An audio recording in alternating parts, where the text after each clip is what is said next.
The recent success of Spanish photo books, got us really interested to collaborate with IED Madrid.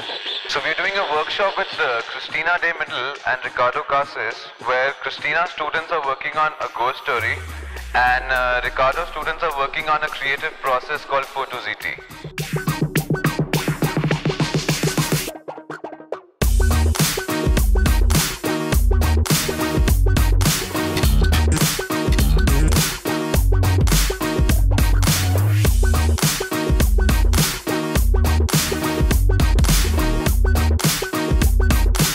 Think about the pictures, more or less.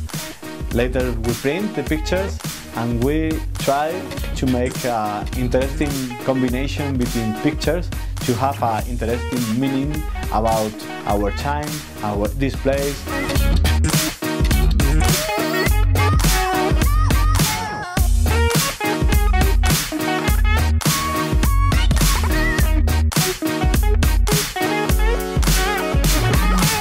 This place in India, in Devdar Woods, we got some rumors of some weird phenomenon happening in the house. A lot of people, local people, were very scared. They had seen strange shapes in the walls, noises, and things that were very hard to explain. So we just came here to help and try to bring some light to all this mystery that is the haunted house in Devdar Woods.